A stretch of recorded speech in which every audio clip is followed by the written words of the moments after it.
G'day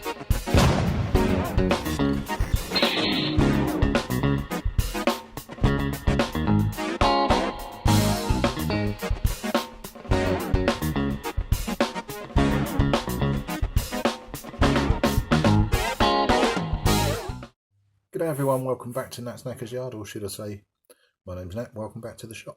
I apologise particularly to Matt if this feels very Dirty Garage Guy-esque. It's not a rip-off, it's not intended to.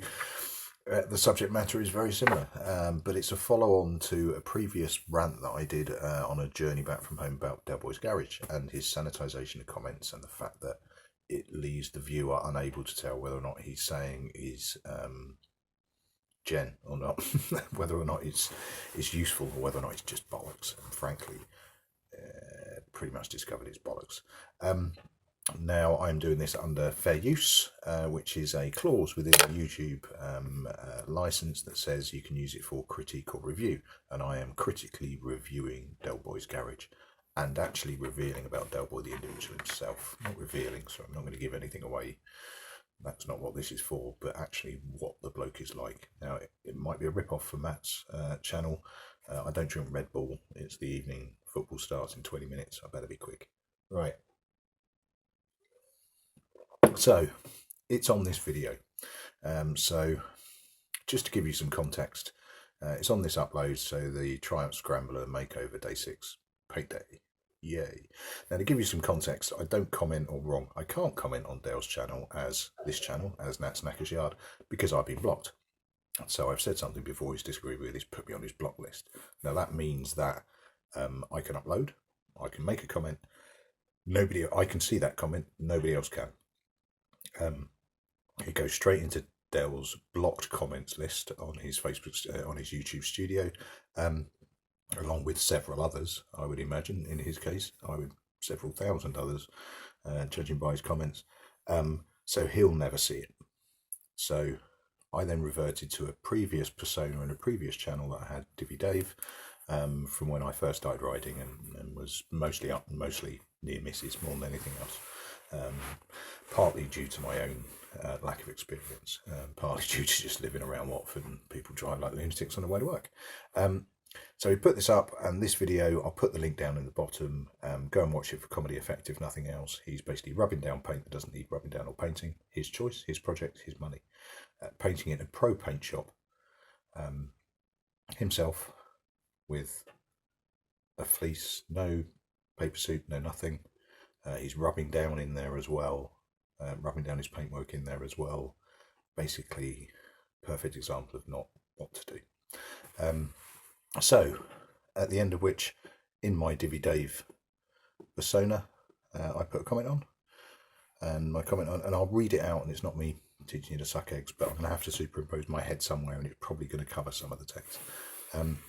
Dale, can I ask why you never wear a paint suit or non-shedding material like a waterproof? Surely it would cut down the chances of your clothing shedding onto your fresh paint or drying paint. Nice and simple, nothing offensive, nothing, nothing too bad. Just asking a question. I actually got an answer. Don't get a problem, Divvy. Nor do the guys who run this paint shop. Do you feel that you do in your paint shop, mate? So classic passive-aggressive of how dare I make a comment on him unless I run a successful paint shop myself where I go in full suit at all times.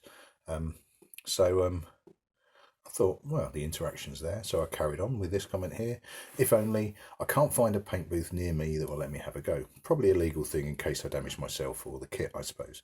No, I'm more of a tent in the garden bloke, but I did find that if I had far fewer issues with paint when I started wearing a thin showerproof jacket over my fleece. Just a thought, but I'm amazed that the pros at your booth don't wear suits, even if it's to protect their own clothing. And I am, because if I put my paintwork into a shop and realised that they were cutting corners and the product they turfed out wasn't as good as they could make it, which fundamentally, if you're not going with a full kit in that environment, then you're cutting corners, you're not doing the best job that you can. For a limited expense, very limited expense, I'd be quite peeved. But anyway, that was the interaction, at which point, and I don't have these comments, and I can't get them because Del's deleted it. But effectively, there were two comments from Del, and I can't remember what one of them was. One was saying about, well, if you're in a tent, considering putting an extraction fan in or blowing air, or because most of the stuff will come from the air. How do you think it gets in the air, Del? It comes from you as well. But anyway, it peed me off enough to think that he's in a position to offer advice when actually he's demonstrably more of an amateur than most, probably including myself. So I then put up this comment: apologies for the change in format. He deleted it that quick. I didn't have time to get a screenshot on this device. I just literally took a photo after I pressed send. Hence the 1 second ago comment at the top. As an amateur painter, I watched quite a few paint tutorials, and all of them wear a suit in the booth. I would suggest Wayne at Dust Monkey is a great view, and it is. Again, if I remember, I'll put a comment down there, put a link at the bottom. Really good stuff, brilliant stuff, love Wayne. The cast off from your clothing will go a long way to explaining the husky paint job that, if you remember, was covered in nibs and you had to rub away afterwards. Now, go and check out Del's back catalogue. It took him, I think, 3 attempts to get his paint right in a pro paint booth on the Husqvarna, and he was still rubbing away like a bastard at the end, and he still turned out a fairly shoddy job for a professional booth. In fact, I was shadowing him, rattle canning in the garden a project, and ended up with, similar results for considerably less expense. Just hear my children dying in the background, lurgy. Nibs afterwards. I expect, where are we? I expect results like that with limited means of a tent in the garden, but surely it isn't something that you should have. You should have to deal with in a heated, extracted professional booth? Question mark. I don't think it is. Check out Wayne's channel. He might get one nib to deal with when he's using a basic suit and a setup similar to yours. Yes, Wayne's fucking brilliant, but he still get the odd nib or the odd run, and he just has to tidy it away. That's it. But it's one. It's not multiples like Del gets. Your project, your choices, but repeating the same process and expecting different results is close to the definition of insanity, and it is. Famous, I think it's an Einstein quote. Anyway, comment gone. Just disappeared without a trace. Now, bearing in mind at the time it was the most liked comment on there, had close to 30 comments on there, thumbs up on there, but it just disappeared. And the debate was closed down. Now that pissed me off. I don't know why it pissed me off so much, but it pissed me off. So his email's on the site, so I thought I'd try and carry on the conversation. So, entitled Another Ex-Subscriber, Del, brackets, and probably Penny. I can't remember how long I've been subscribed to your channel, but enough is enough, and I now have to unsubscribe. Your lack of ability to take either advice or constructive criticism is astounding. The second that you get a disagreeable comment, that's it, they're gone and blocked. Your lack of engagement with anything other than forwarding praise probably goes a long way to explaining why your like and dislike ratio has been so shocking for a while. If you continue like this, then what was once a good watch is destined to collapse. Now, I think that's fairly factual. There's nothing personal, there's nothing nasty within that at all. Now, spleen vented, unsubscribe, tick, off you go.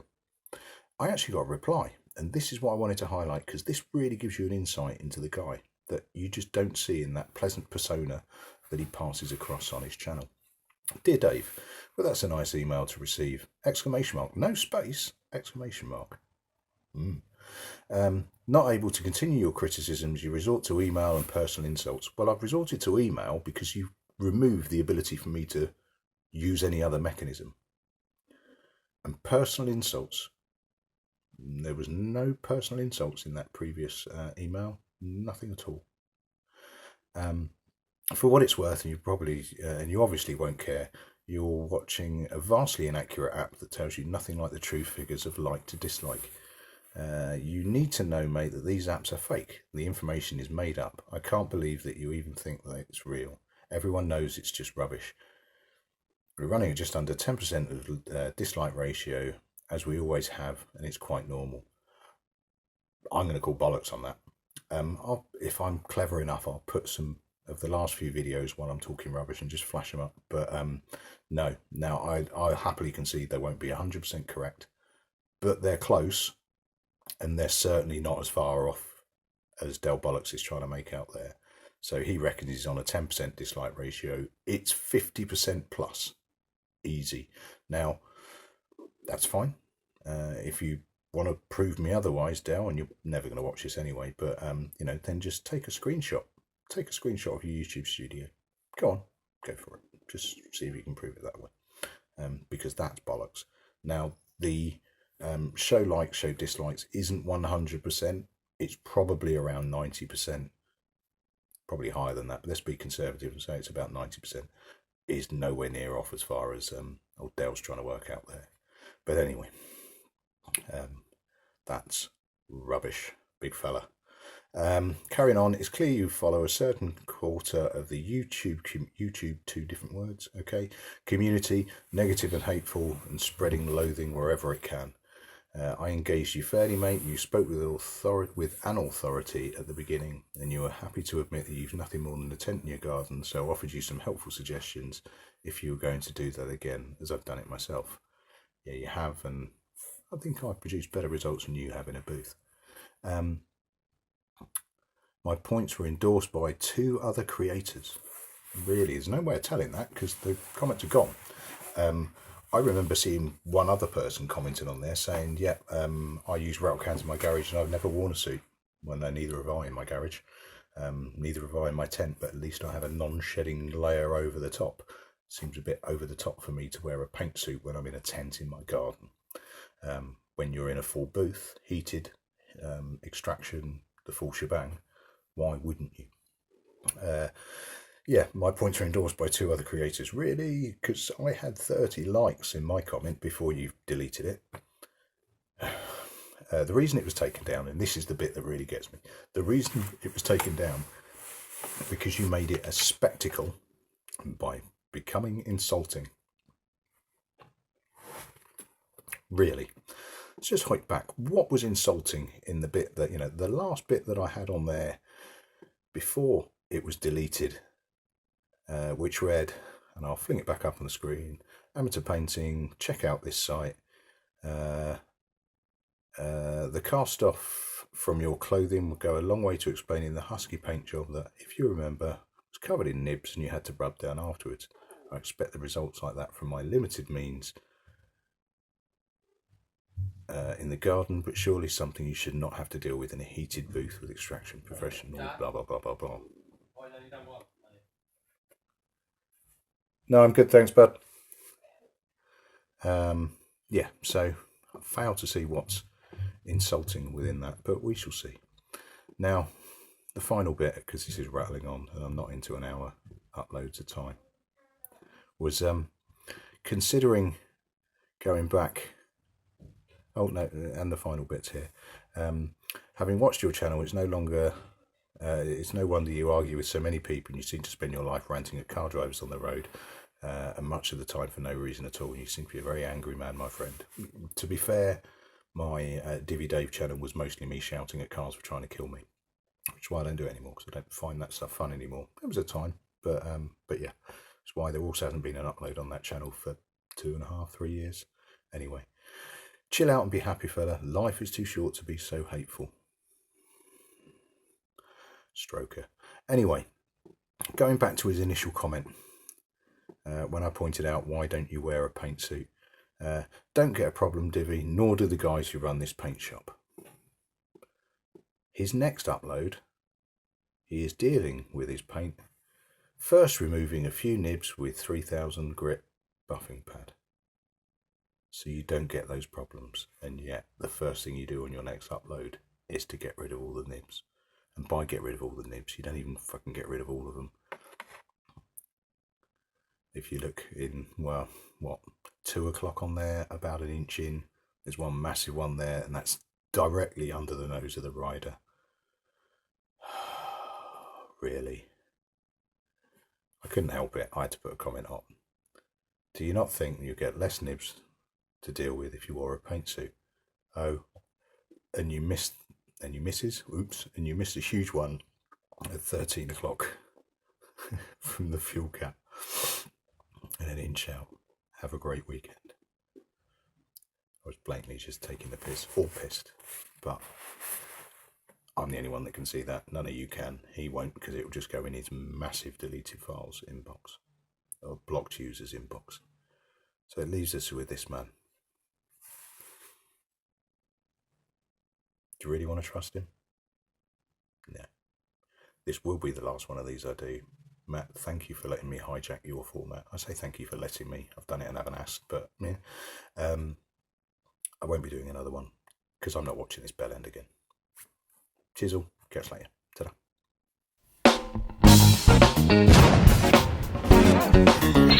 Ta-da.